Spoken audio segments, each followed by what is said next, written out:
Ana Laura González es cirujana pediatra, trasplantóloga, egresada del Hospital Infantil de México y que hizo su tesis de maestría, y espero que entregue la próxima semana, sobre la salud ósea en los pacientes con trasplante renal. Muchas gracias, Ana Laura. Bueno, buena tarde. Esta plática no va a ser tan larga porque ya estamos todos cansados. Bueno, debo iniciar insistiendo en que, aunque yo voy a abordar el aspecto quirúrgico de un trasplante renal, conscientes y reconocer que la parte quirúrgica es solo una parte intermedia en ese tratamiento definitivo que necesitan los pacientes con insuficiencia renal crónica. Es muy importante el manejo antes de ese procedimiento quirúrgico y después de ese procedimiento quirúrgico. ¿Okay? Entonces, debemos tener en cuenta que para que un trasplante sea exitoso, debemos de realizar un adecuado manejo de la enfermedad renal crónica, porque implica mucho en los resultados la causa de la enfermedad y el tiempo que estuvo ese paciente en tratamiento sustitutivo o no, porque también hay trasplantes prediálisis. Debemos de tener un protocolo adecuado para cada paciente y en el caso del donador vivo, tener un protocolo completo tanto del donador como del receptor. En el caso de los pacientes pediátricos, pues obviamente siempre nuestro donador vivo va a ser un adulto, generalmente es parental, puede no serlo, y también podemos tener un donador cadavérico, que puede ser adulto o puede ser niño. Debemos tomar en cuenta los factores de riesgo, tanto en el donador como en el receptor, como el caso de la obesidad, que es muy frecuente en los donadores y tenemos que ponerlos a bajar de peso antes del trasplante, o la presencia de cardiopatía en algunos pacientes. En cuanto al tipo de donador, depende, como les decía, si es donador vivo, donador cadavérico, y hay algunos donadores que ya se utilizan en cuanto a donadores cadavéricos con criterios expandidos, que son mayores de 60 años de edad o los menores de 3 años de edad también para donación cadavérica. O incluso injertos que se toman de donadores en parada circulatoria. Debemos de estar muy familiarizados con la anatomía tanto del órgano como de los vasos, porque tenemos la vasculatura en los riñones puede ser normal o puede haber variantes anatómicas, o incluso en nuestros receptores, en algún tipo de receptores vamos a tener anormalidades anatómicas causadas por cirugías previas, como es el caso de los urópatas, y ahorita vamos a ver un poquito de ese tema. Y es muy importante el manejo post-trasplante, tanto médico como quirúrgico, porque incluso nuestros pacientes con trasplante pueden requerir de otras cirugías después de su trasplante. Y les comentaba entonces la etiología de la enfermedad renal. Vamos a encontrar que hay alteraciones estructurales y funcionales congénitas, como la hipoplasia o el caso de las uropatías, que las encontramos hasta en el 20% de los pacientes, aparte las glomerulopatías y las vasculares u otras causas. En el caso particular de los urópatas, es necesario que hagamos un protocolo completo de estudio con ultrasonido, algún estudio de imagen con cistograma o incluso la urodinamia. Como comentaba el doctor Fernando González, en estos pacientes es importante tener un reservorio adecuado, o sea, una vejiga con capacidad y compresión adecuada para que al momento de que pongamos el injerto no sufra de reflujo al injerto y esto vaya a causar problemas después con la sobrevida de ese trasplante. Ok, dentro del protocolo, tanto del donador como del receptor, debemos de hacerlo simultáneo en el caso del donador vivo, y en el donador es muy importante tener una angiotomografía renal y reconstrucciones de la misma para familiarizarnos con la anatomía de esos vasos que vamos a tomar, en este caso arterias y las venas que están aquí atrás. Después se hacen reconstrucciones para dejar expuestos solamente las los vasos que nos interesan, en este caso las arterias, o incluso reconstrucciones a color. ¿Por qué? Porque debemos de verificar si no contamos con otras arterias más pequeñas, que son arterias polares, y que pueden perfundir un gran porcentaje del injerto, o del riñón en este caso, y que al momento de anastomosarlo en el receptor, tengamos ahí algún problema de infarto, o incluso pueden hacer trombos, porque son vasos más pequeños. Generalmente tomamos del donador el riñón izquierdo, porque con él tenemos una vena más larga, mayor longitud de vena, que la que podemos ver aquí en el riñón derecho. ¿Okay? Y al momento de la cirugía, pues ya sabemos si vamos a tener que buscar una arteria más, una polar, o incluso la misma arteria puede estar bifurcada desde el nacimiento o ya muy cerca del hilio renal. Todo eso debemos de tenerlo presente al momento de la cirugía. Ok, entonces el manejo en el caso del trasplante es multidisciplinario.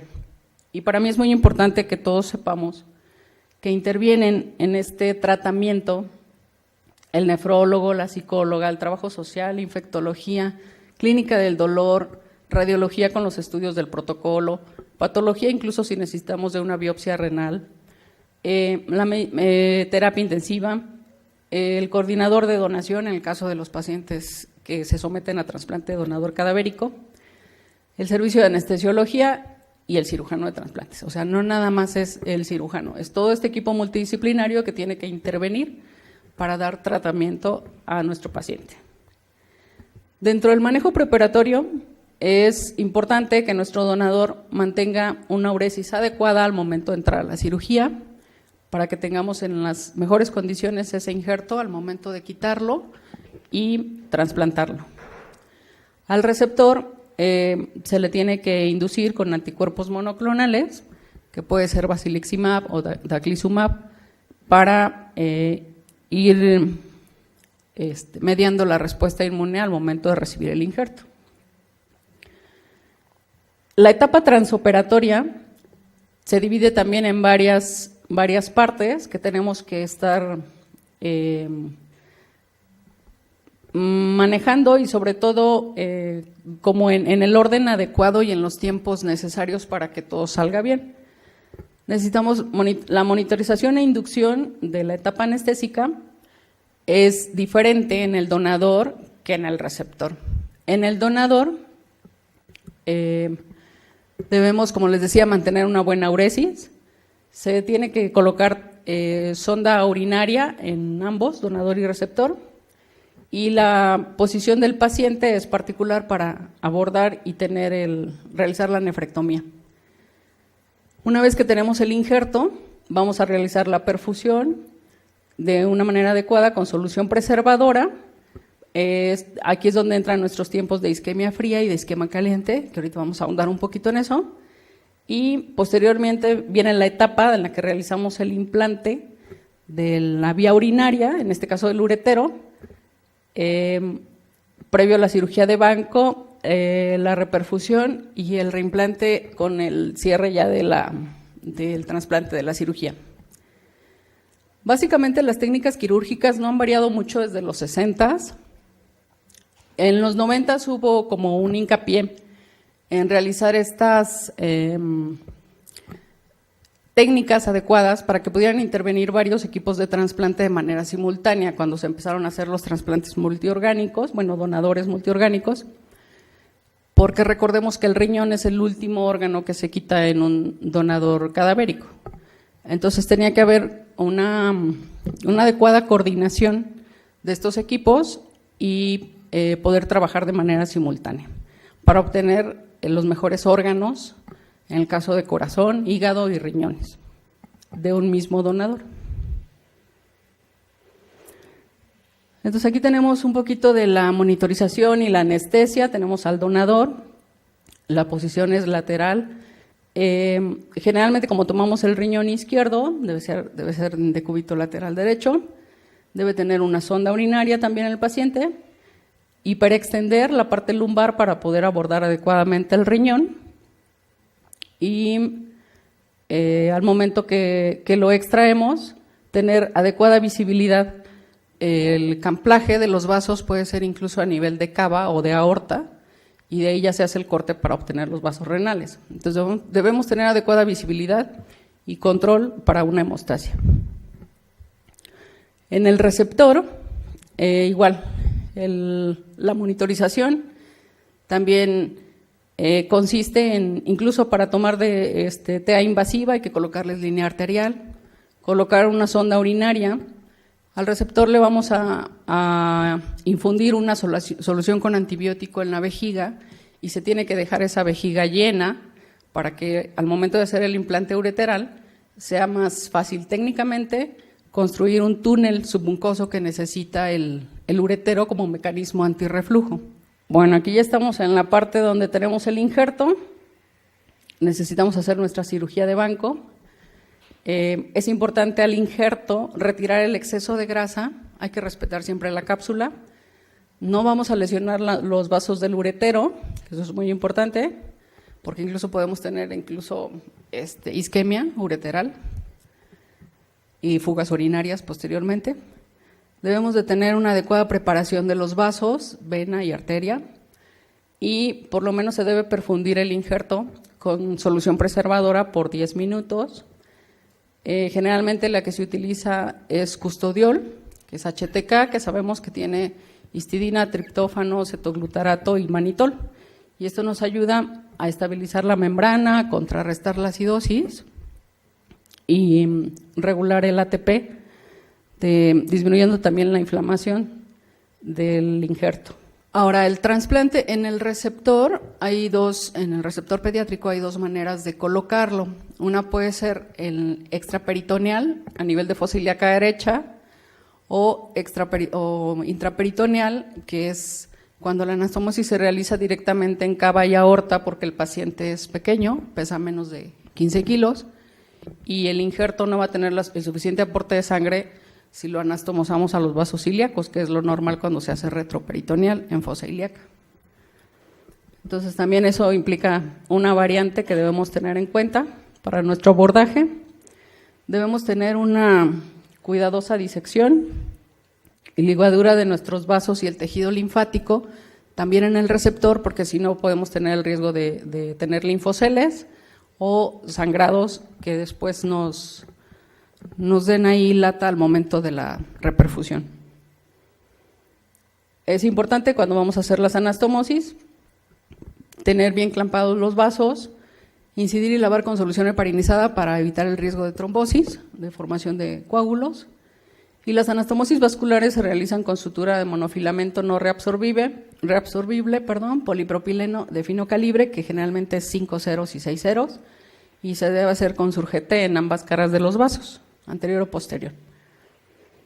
Aquí tenemos, por ejemplo, ya el injerto libre de grasa, sin lesión de la cápsula, con la arteria perfectamente disecada, la vena y su uretero. Y este es el espacio que creamos en el receptor, en fosa ilíaca derecha, extraperitoneal, y observamos aquí los vasos ilíacos, la arteria y la vena todavía está por acá sin disecar. Se tienen que disecar adecuadamente, como les decía, ligando vasos pequeños y ligando linfáticos. Y aquí está la vejiga, que tiene que estar llena para que se exponga adecuadamente y aquí podamos construir un túnel submucoso para el uretero de aproximadamente 4 centímetros para que evitemos el reflujo. Y esta es la parte de las anastomosis vasculares.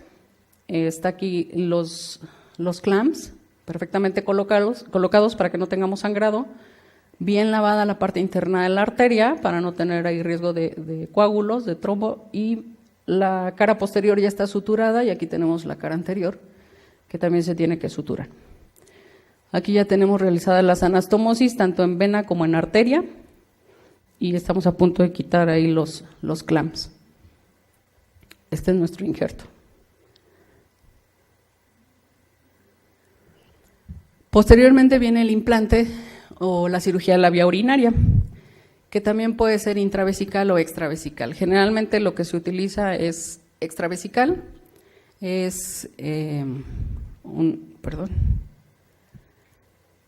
y como les decía, para evitar el mecanismo antirreflujo, la vejiga debe estar llena. También se utilizan suturas reabsorbibles, Debemos tener cuidado de no rotar el uretero y de no dejarlo tenso, porque también si lo rotamos o lo dejamos tenso podemos tener obstrucción o incluso necrosis. En algunos pacientes se deja un catéter doble J para facilitar la permeabilidad de ese uréter, porque también luego presentan mucha inflamación y se obstruye, y sobre todo se coloca en pacientes que reciben un injerto de cadáver. Y luego ya tenemos la etapa de la reperfusión, que esa la vamos a ver ahorita al final. Debemos tener presente que podemos tener complicaciones quirúrgicas, como les comentaba, las trombosis, hemorragias, infecciones, incluso de manera temprana, la formación de linfoceles, reflujo en el injerto o la fuga urinaria. La mayoría de ellas tendríamos que resolverlas también con otra cirugía. Por eso es importante tener en cuenta si teníamos factores de riesgo y las condiciones en las que se realiza el trasplante, para tener presente alguna de esas complicaciones y cómo resolverlas. También hay casos de rechazo renal, incluso tenemos este caso de rechazo hiperagudo, donde observamos aumento de volumen, el paciente tenía mucho dolor y tenemos incluso cambios de coloración en la pared. Y este fue el injerto que se tuvo que retirar por trombosis de un rechazo hiperagudo.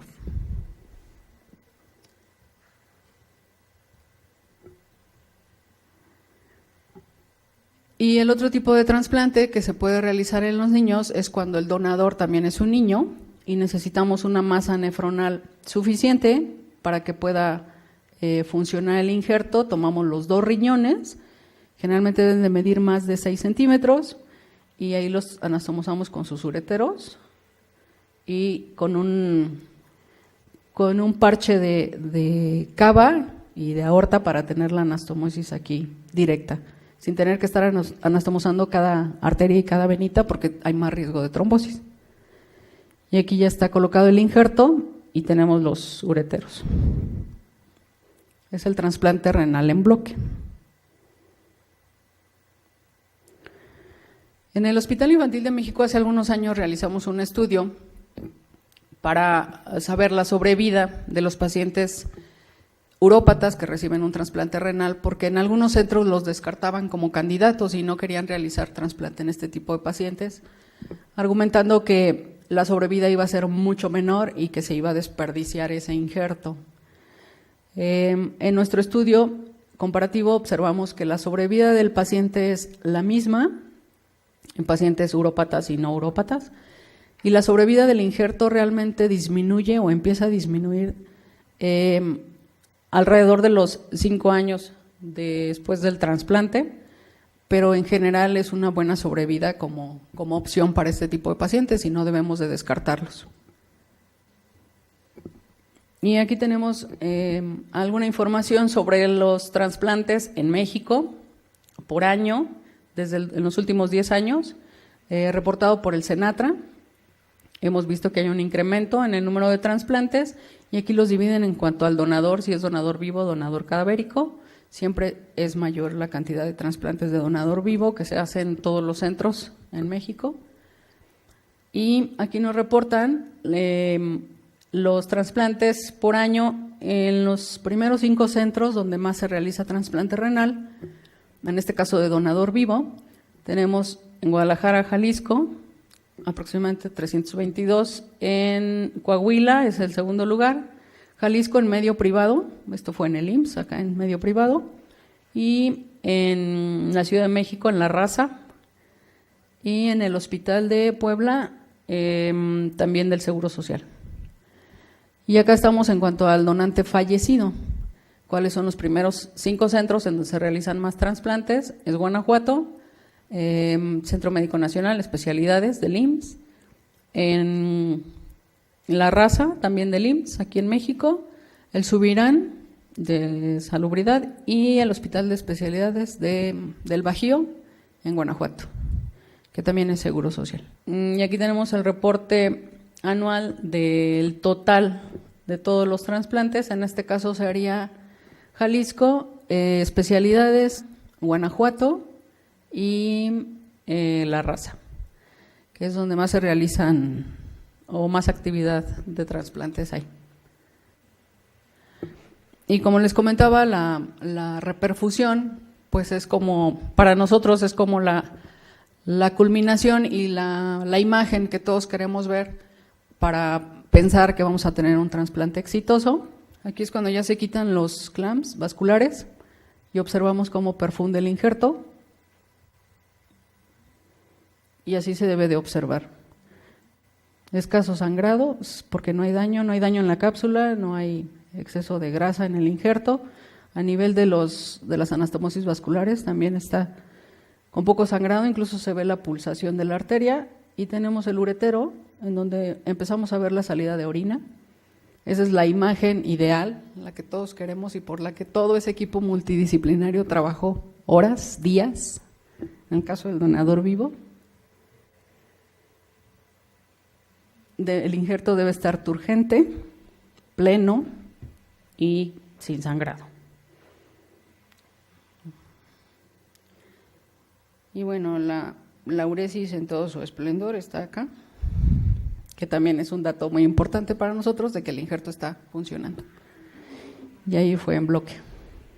Okay, sería todo. Gracias.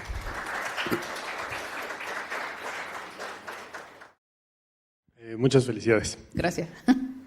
¿El linfocele cómo se maneja? Depende de la cantidad que tengas, ¿sí? Y es muy importante que descartes que no sea fuga de orina contra un linfocele.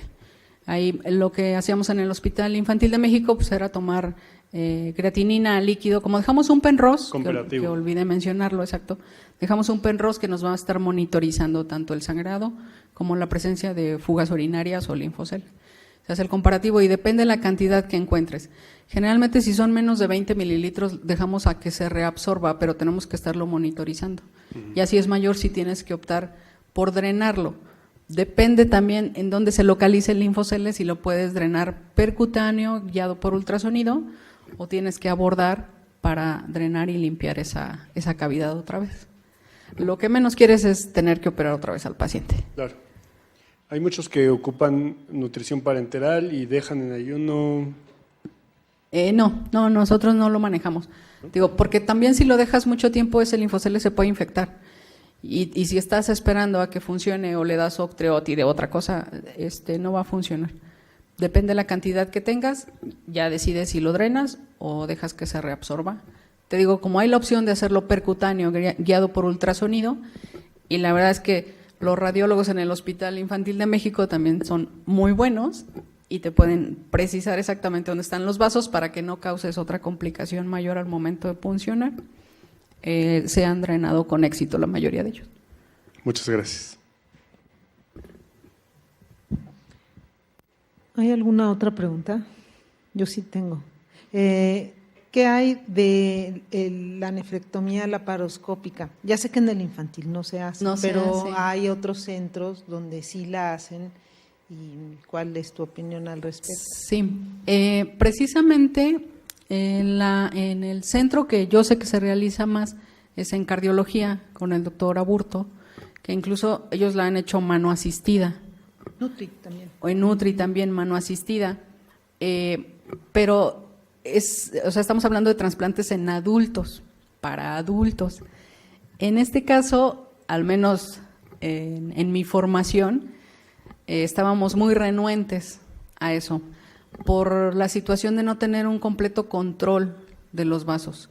Incluso en algunos congresos se llegó a reportar la muerte de algún donador por tratar de hacerlo laparoscópico o mano asistida, o al final si tienes sangrado tienes que convertirla y abrir al paciente. Entonces yo creo que más que nada por ese lado estaba la renuencia. Nunca, la verdad, he estado en una cirugía de laparoscópica o mano asistida, pero pues no le veo como mucha ventaja. Digo, tal vez para la recuperación del donador sea un poco más sencillo, ¿no? Es que tampoco se ha documentado como tal que sea estadísticamente significativo o que mejore realmente el tiempo de recuperación. El tiempo de estancia hospitalaria o de la integración a su centro de trabajo. Básicamente no es mucha la diferencia. Y en relación a las soluciones de perfusión, a mí en mi residencia me tocó hacer las soluciones, las hacíamos en el laboratorio de nefro, ahí mezclábamos, ¿no? Y pues sí, a veces si un riñón de repente se retrasaba, algo le falló, seguro la solución de perfusión. Siempre le echaban la culpa. Exacto, algo pasó. Pero ahora han salido hasta máquinas pulsátiles, unas maravillas.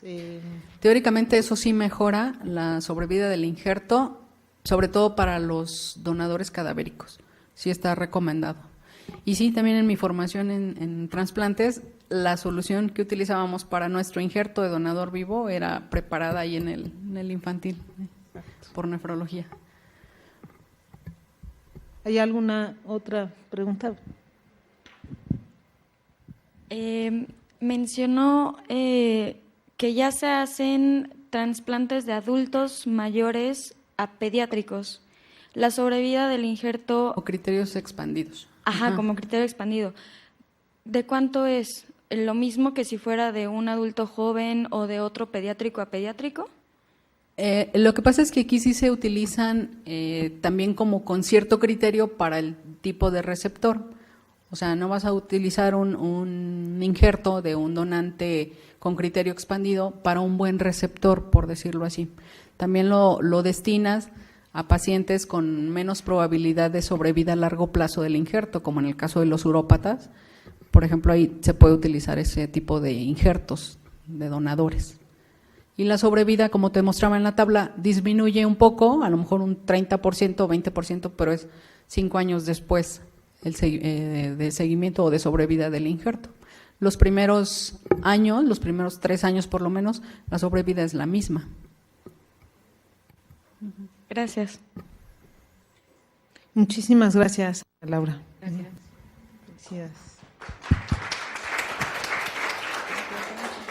Vamos a finalizar este curso agradeciéndoles a todos los ponentes, por supuesto, agradeciendo su asistencia. En lo personal, quiero darle la palabra a la doctora para que haga una breve reseña de qué es la FUNATIM. Entonces, como me encargaron hacer el streaming, por favor, Mara, si puedes pasar al micrófono, o como te sientas más a gusto, porque se va a publicar ahorita en vivo. Es un gusto clausurar este curso de nefropediatría que hemos hecho en forma anual desde que se fundó la FUNATIM el 1 de julio de 2010, con el fin de estudiar, en un inicio era la tubulopatía tubular, los casos de acidosis tubular renal, hacer el estudio genético, y en ese sentido yo creo que hemos cumplido todos los objetivos de la fundación, y pues esperamos continuar con el apoyo para que sigamos con esta labor. Muchísimas gracias.